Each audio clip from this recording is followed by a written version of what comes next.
Hello friends, my kitchen my રેસિપીમાં આપનું સ્વાગત છે। આજે આપણે અરવીના પાનમાંથી પાત્રા બનાવીશું પરફેક્ટ માપ સાથે અને બધી ટ્રીક સાથે। આજે આપણે આ પાત્રા બનાવીશું। જો આ રીતે તમે પાત્રા બનાવશો તો તમારા પાત્રા પણ ઝડપથી બનીને રેડી થશે। સાથે સાથે પાત્રાને કઈ રીતે વઘારવા અને કઈ રીતે તળવા તેની ટ્રીક પણ હું આપીશ। તો આજે આપણે બે રીતથી આ પાત્રા બનાવીશું। રેસિપી સારી લાગે તો લાઈક અને શેર જરૂરથી કરજો અને જો તમે મારી ચેનલ ઉપર નવા હોય તો મારી ચેનલને સબસ્ક્રાઈબ કરી બાજુનું બેલ બટન દબાવવાનું ભૂલશો નહીં, જેથી કરીને તમને મારા નવા વિડીયોનું નોટિફિકેશન મળતું રહે। તો સૌ પ્રથમ આપણે અરવીના પાન લેશું। ટોટલ 6 પાનમાંથી આજે આપણે આ રેસિપી બનાવીશું। તો પહેલાં તેને સારી રીતે ધોઈ અને આ રીતે કોટનના કપડાથી લૂછી લેશું।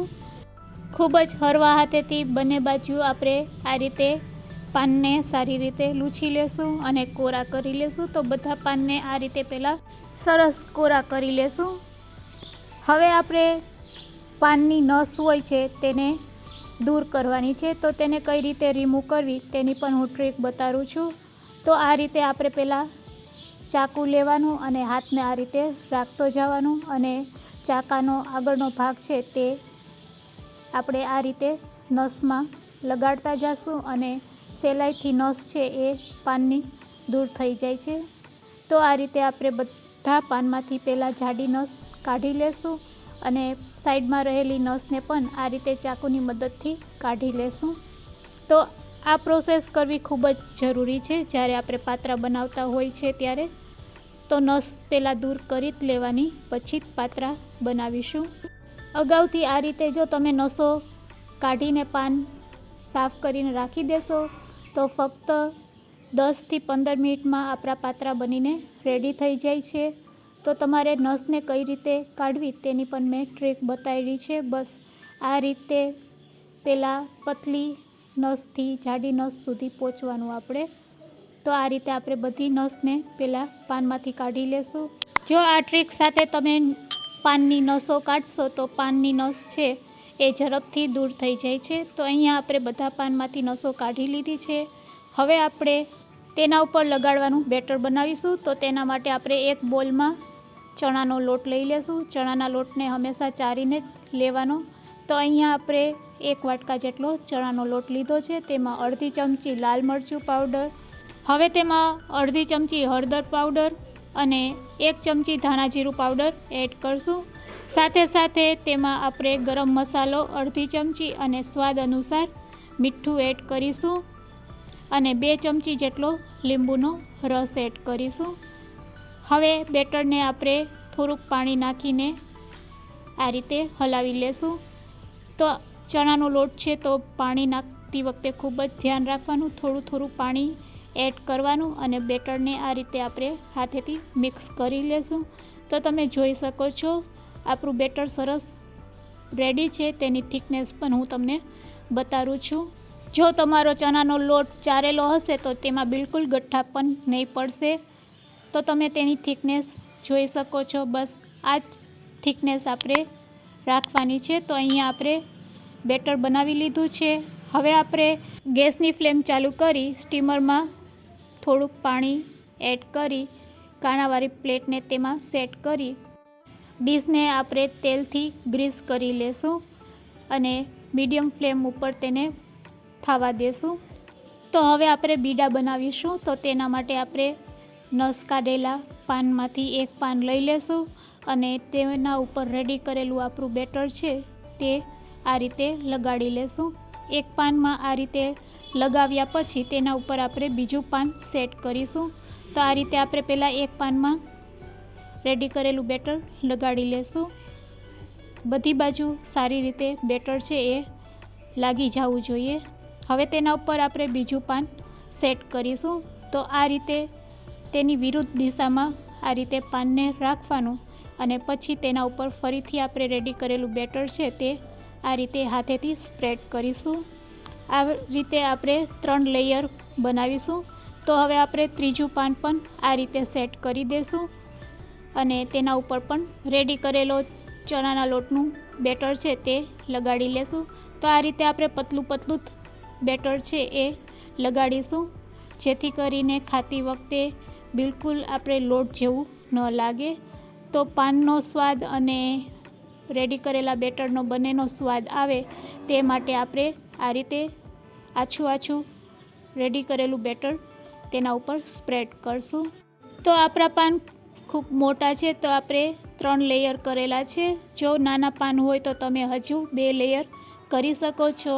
હવે આ રીતે આપણે રોલ વારીશું. હળવા હાથેથી આપણે રોલ વારીશું, જેથી કરીને બેટર છે એ બહાર ન નીકળી જાય. તો આ રીતે હળવા હાથેથી આપણે રોલને વારી લેશું. તો આ રીતે આપણે બધા પાનમાંથી પહેલાં રોલ બનાવીને રેડી કરીશું. જો પાનની સાઈઝ મોટી હોય તો આપણે ફક્ત 2 પાનમાંથી પણ આ રીતે પાત્રા બનાવી શકીએ છીએ. તો એક પાન ઉપર બીજું પાન આ રીતે સેટ કરી અને ફરીથી તેના ઉપર આપણે બેટર સ્પ્રેડ કરી દેશું અને પછી તેનો પણ રોલ વારી લેશું. તો આ રીતે 2 પાનનો પણ આપણે રોલ બનાવીને પાત્રા બનાવી શકીએ છીએ. તો આ રીતે બનાવવાથી પાત્રા નાના બને છે. તો જો તમારે નાના પાત્રા બનાવવા હોય તો આ રીતે 2 પાનનો પણ તમે રોલ બનાવીને રેડી કરી શકો છો. તો બધા પાત્રા આપણા બનીને રેડી છે, તેને આ રીતે ચાકુની મદદથી કટ કરી લેશું. રેડી કરેલા આ પાત્રાને હવે આપણે સ્ટીમરમાં સ્ટીમ કરી લેશું. તો અહીંયા આપણું સ્ટીમર પણ સરસ ગરમ થઈ ગયું છે. તો રેડી કરેલા પાત્રાને તેના ઉપર સેટ કરી દેશું. અને જો તમારું બેટર થોડું પણ વધ્યું હોય તો તેને આ રીતે પાત્રા ઉપર લગાડી દેવાનું. હવે આપણે તેને ઢાંકી અને 10થી 12 મિનિટ માટે સ્ટીમ થવા રાખીશું. 10થી 12 મિનિટ પછી હવે આપણે તેને ચેક કરી લેશું. તો 12 મિનિટ થઈ ગઈ છે. હવે આપણે તેને ચેક કરી લેશું. તો અહીંયા સરસ આપણા પાત્રા છે એ સ્ટીમ થઈ ગયા છે. તો ગેસની ફ્લેમ હવે બંધ કરી દેશું.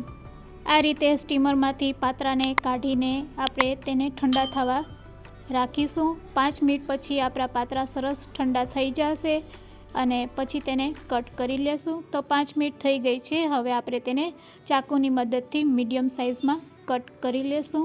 તો ખૂબ જ ઝડપથી બની જતા એવા પાત્રા આપણા સ્ટીમ થઈને રેડી છે. તમે જોઈ શકો છો, ખૂબ જ સરસ લાગી રહ્યા છે. તો તેને ચાકુથી આ રીતે આપણે કટ કરી લેશું. બધા પાત્રાને આ રીતે કટ કર્યા પછી હવે આપણે થાળીમાં લઈ લેશું. રેડી કરેલા આ પાત્રાને 2 રીતથી આપણે ખાઈ શકાય છે.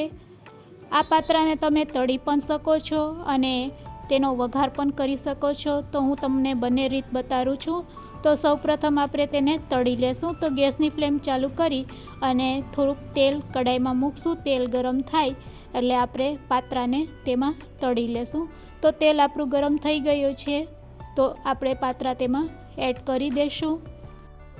પાત્રા એડ કર્યા પછી હાઈ ફ્લેમ ઉપર આપણે તેને તળી લેશું. તો 2 મિનિટમાં જ આપણા પાત્રા છે એ તળાઈને રેડી થઈ જશે.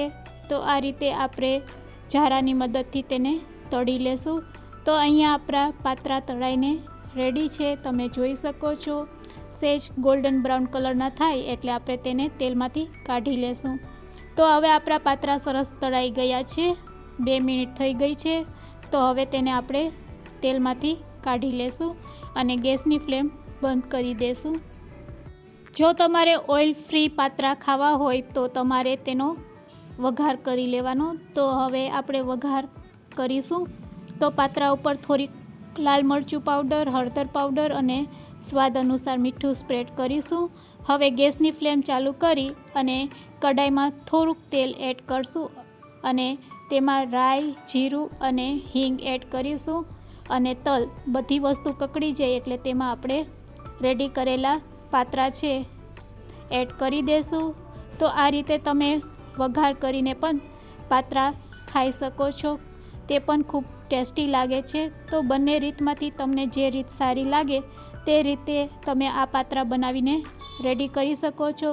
તો રેડી છે આપણા પાત્રા સર્વ કરવા માટે. તેને સર્વિંગ પ્લેટમાં લઈ લેશું. તો ખૂબ જ ઝડપથી બની જાય છે અને ખૂબ જ ઓછા ઇન્ગ્રીડિયન્ટ્સમાં આ પાત્રા બનીને રેડી થાય છે. તમે પણ એકવાર જરૂરથી ટ્રાય કરજો. તમને જે રીત સારી લાગે તે રીતથી તમે આ પાત્રા બનાવી શકો છો. આજની આ રેસીપી કેવી લાગી તે મને કમેન્ટ્સમાં જરૂરથી કહેજો, અને રેસીપી સારી લાગી હોય તો શેર કરવાનું ભૂલશો નહીં. Thanks for watching. ફરી મળીશું એક નવી રેસીપી સાથે.